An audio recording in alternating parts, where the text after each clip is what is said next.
വിവാഹത്തിന് ശേഷമുള്ള അവരുടെ ജീവിതം സന്തോഷം നിറഞ്ഞതായിരുന്നു. ഇടയ്ക്ക് സണ്ണിച്ചേനും ഓമന ചേച്ചിയും വീട്ടിലേക്ക് വരും. സമയം കിട്ടുമ്പോൾ ഞാനും അപ്പച്ചനും അങ്ങോട്ട് പോകും.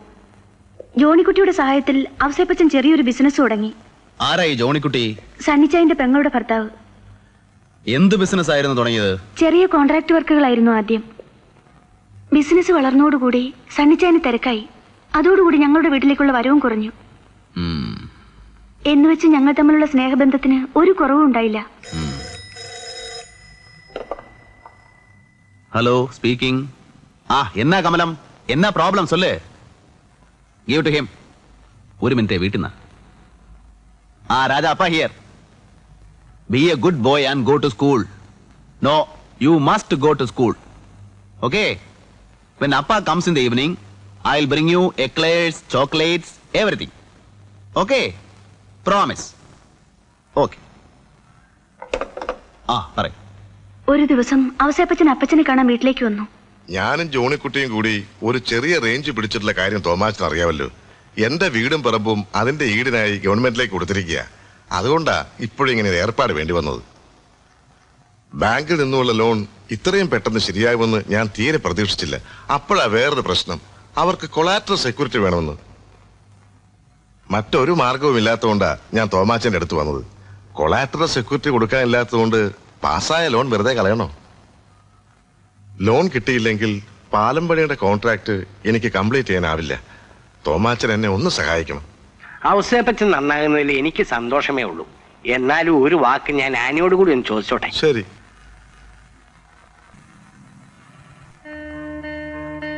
അപ്പച്ചൻ എന്തിനാ എന്നോട് ചോദിക്കുന്നേ? ഞാൻ എന്താ വേണ്ടെന്ന് പറയൂ. ശരി, നീ ആ പ്രമാണം കേട്.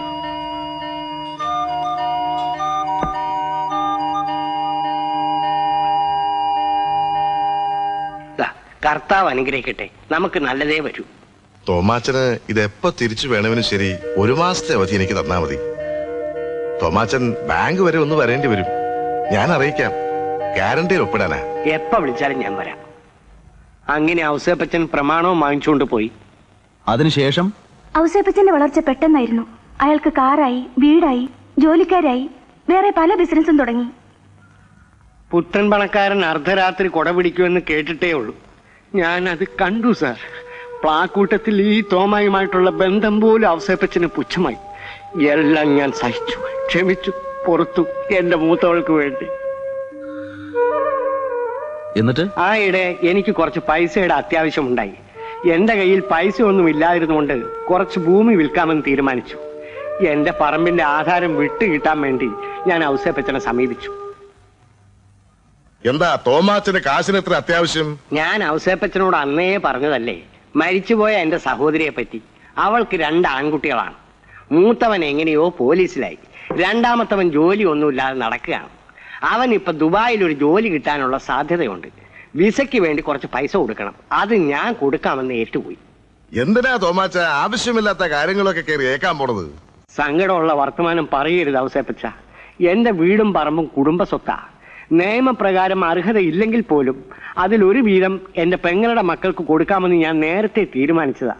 ആ വിവരം ഞാൻ അവരോട് പറഞ്ഞിട്ടുമുണ്ട്. അതിനിപ്പോ ഞാൻ എന്തോന്ന് ചെയ്യണം തോമാച്ച? ഔസേപ്പച്ചന് അറിയാമല്ലോ എന്റെ കയ്യിൽ വേറെ പൈസ ഒന്നുമില്ലെന്ന്. അതുകൊണ്ട് പണയം വെച്ച ആധാരം തിരിച്ചു കിട്ടുകയാണെങ്കിൽ കുറച്ച് ഭൂമി വിറ്റ് അവൻ ആവശ്യമുള്ള പണം എനിക്ക് കൊടുക്കാൻ സാധിക്കും. ഇത്ര പെട്ടെന്ന് വന്ന് ചോദിച്ചാ ഞാൻ എവിടെ നിന്ന് തരാനാ? ലോൺ ക്ലോസ് ചെയ്യാതെ ബാങ്കുകാർ ആധാരം തരുവോ? തരൂല അല്ലേ?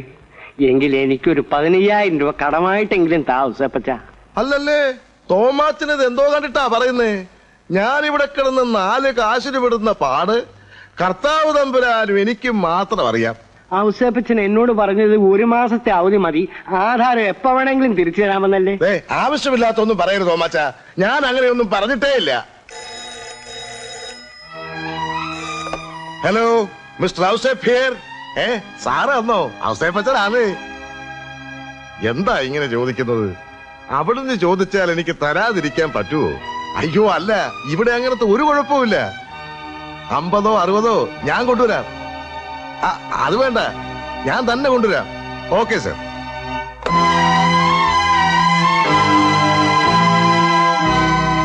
എന്നിട്ട് ആധാരം തിരിച്ചു കിട്ടിയോ? കിട്ടി. 1 മാസത്തിന് ശേഷം. അതോടെ ഞങ്ങൾ തമ്മിൽ മാനസികമായിട്ട് അകന്നു പോയി സാർ.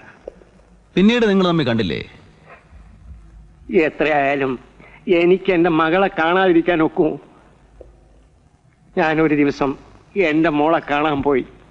ഔസേപ്പച്ചൻ ദൈവത്തെ ഓർത്ത് എന്നെ വഴക്ക് പറയരുത്. ഞാൻ എൻ്റെ മോളെ ഒന്ന് കണ്ടോട്ടെ ഔസേപ്പച്ച. സാധ്യമല്ല. തനിക്ക് ഒരു മോളുണ്ട്, അത് ഓർത്തെങ്കിലും എൻ്റെ മോളെ കാണാൻ അനുവദിക്കും. സാധ്യമല്ലെന്ന് പറഞ്ഞില്ലടോ. മോളെ മോളെ എന്താണ് ഔസേപ്പച്ചൻ? എന്തോ എനിക്ക് എൻ്റെ മോളെ കണ്ടൂടെ? പറ്റില്ല.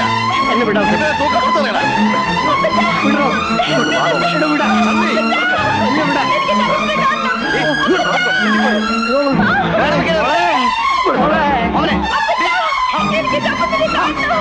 എന്നെ വിടാ. നിനക്ക് എന്ത് വേണം? ഒന്ന് കഴിഞ്ഞാൽ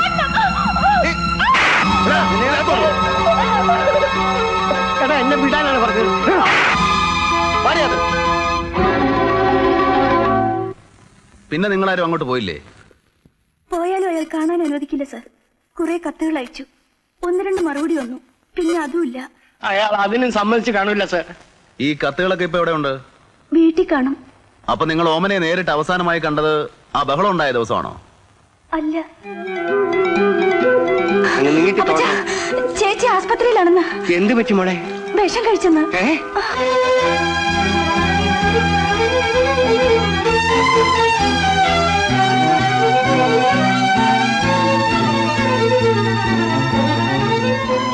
മോളെ ചേച്ചി. ഓമനെ മോളെ, നീ എന്തിനാ ഇത് ചെയ്തത്? പറ മോളെ. മോളെ അപ്പച്ചനോട് പറ മോളെ. പ്ലീസ് പുറത്തേക്കാൻ പറയും. മോളെ അപ്പച്ച ഇങ്ങോട്ട് വരൂ.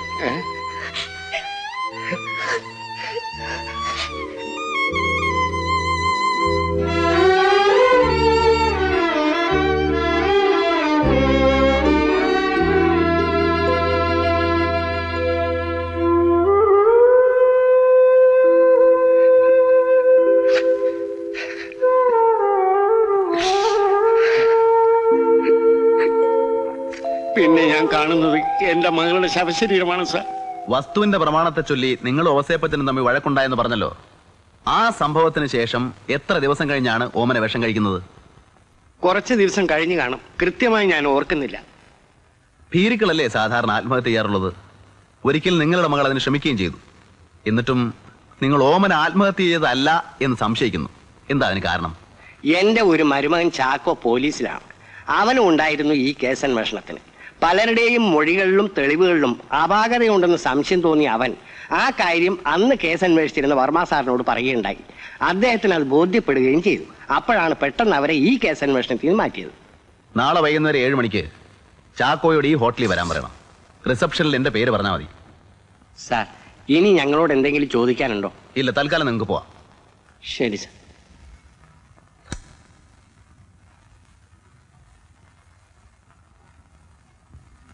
എങ്ങനെയുണ്ടായിരുന്നു സെഷൻ? പ്രതീക്ഷിച്ചതുപോലെ തന്നെ. വേണമെങ്കിൽ ഒരു 90% തള്ളിക്കളയാം. അപ്പോൾ കാര്യമായ ബുദ്ധിമുട്ടൊന്നും ഉണ്ടാവില്ല അല്ലേ? വേണമെങ്കിൽ ഒരു ഫോർമാലിറ്റിക്ക് വേണ്ടി ഒരു അന്വേഷണം കൂടെ നടത്തി ഫയൽ ക്ലോസ് ചെയ്യാം അല്ലേ? We will support the findings of the state police. വരട്ടെ സാർ. നാളെ വൈകിട്ട് ഞാനൊരു കോൺസ്റ്റബിൾ ചാക്കോയെ കാണുന്നുണ്ട്. അതുകൂടെ കഴിഞ്ഞിട്ട് ഞാൻ എന്റെ ഒപ്പീനിയൻ കറക്റ്റ് ആയിട്ട് പറയാം. Mister Sethuraman, room number 302. Thank you.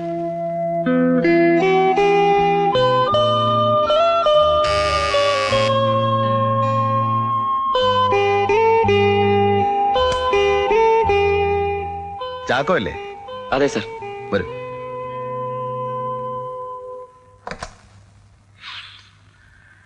വളരെ പേഴ്സണൽ ആയതുകൊണ്ടാണ് ചാക്കോയുടെ ഓഫീസിൽ വരാതെ ഈ ഹോട്ടലിൽ വരാൻ പറഞ്ഞത്. സിനാം, പേടിക്കണ്ട. ഇതുപോലെയുള്ളൊരു കേസിൽ ഒരു പോലീസുകാരൻ ഇടപെട്ടാലുണ്ടാകാവുന്ന കോംപ്ലിക്കേഷൻസിനെ കുറിച്ചൊക്കെ എനിക്ക് നന്നായിട്ട് അറിയാം. ഞാനൊന്നും റെക്കോർഡ് ചെയ്യില്ല. ഒരു സ്റ്റേറ്റ്മെന്റിലും ചാക്കോ ഒപ്പിടുകയും വേണ്ട. ചാക്കോയ്ക്ക് എന്തൊക്കെയോ സംശയങ്ങൾ ഉണ്ടായിരുന്നതായിട്ട് തോമസും ആനിയും പറഞ്ഞു. ഇതൊരു കൊലപാതകമാണെന്ന് ചാക്കോയ്ക്ക് തോന്നുവാനുണ്ടായ പ്രൈം റീസൺസ് എന്തൊക്കെയാണ്? മരണം നടന്നിട്ട് 15 മണിക്കൂർ കഴിഞ്ഞിരുന്നുവെന്നാണ് ഡോക്ടറുടെ മൊഴി. പോസ്റ്റ്മോർട്ടം നടന്നത് പിറ്റേ ദിവസം രാവിലെ 11 മണിക്കാണ്. അപ്പോൾ മരണം സംഭവിച്ചിരിക്കേണ്ടത് തലേ ദിവസം രാത്രി ഉദ്ദേശം 8 മണിക്കാണ്. രാത്രി 9:30 മണിവരെ കുമാരപുരം പഞ്ചായത്തിൽ മഴ പെയ്തിട്ടുണ്ട്. ഞാനന്ന് സ്റ്റേഷനിൽ ഡ്യൂട്ടിക്കുണ്ടായിരുന്നു. 9:30 മണിക്ക് മഴ നിന്നതിന് ശേഷമാണ് ഞാനും PC ബാലകൃഷ്ണൻ നായരും കൂടി ഊണ് കഴിക്കാൻ പോയത്. 8 മണിക്ക് ഓമനെ ആത്മഹത്യ ചെയ്തിട്ടുണ്ടെങ്കിൽ ഡെഡ് ബോഡിയിലും വസ്ത്രങ്ങളിലും മഴത്തുള്ളി തെറിപ്പിച്ച് വീണ ചെളിയുടെയും മറ്റും പാടുണ്ടാകേണ്ടതായിരുന്നു.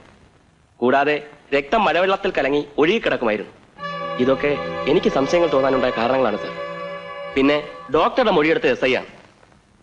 മൊഴിയും പോസ്റ്റ്മോർട്ടം റിപ്പോർട്ടും തമ്മിൽ വ്യത്യാസമുണ്ടായിരുന്നു. ഡോക്ടറുടെ മൊഴിയിൽ പറഞ്ഞ 15 മണിക്കൂർ സർട്ടിഫിക്കറ്റിൽ 13 മണിക്കൂറായി കുറഞ്ഞു. പിന്നെന്തുകൊണ്ട് ഡോക്ടറോട് ഈ അഡ്ജസ്റ്റ്മെന്റിനെ കുറിച്ച് ചോദിച്ചില്ല?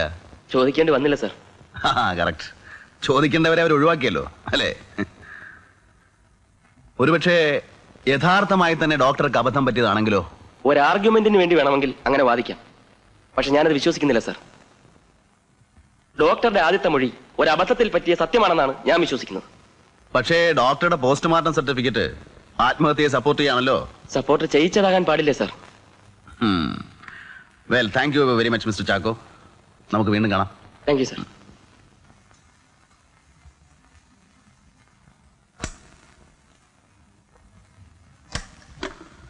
റിസപ്ഷൻ? ഞാൻ ഈ റൂം വെക്കേറ്റ് ചെയ്യാണ്. ബില്ല് ഇങ്ങോട്ട് കൊടുത്തേച്ചേക്കും.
Thank you.